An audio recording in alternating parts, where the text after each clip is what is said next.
નમસ્કાર મિત્રો, મારી ચેનલમાં તમારું સ્વાગત છે। મિત્રો, આશારામને લઈને અત્યારે મોટા દુઃખદ સમાચાર સામે આવી રહ્યા છે।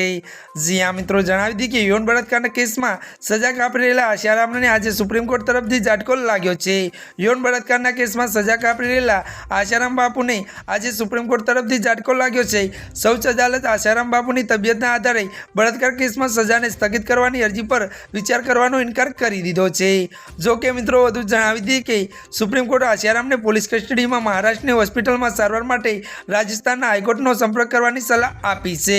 ત્યારે મિત્રો વધુ જણાવી દી કે મહારાષ્ટ્ર પોલીસ કસ્ટડીમાં આશારામને આયુર્વેદિક સારવારની પણ માગણી કરી હતી।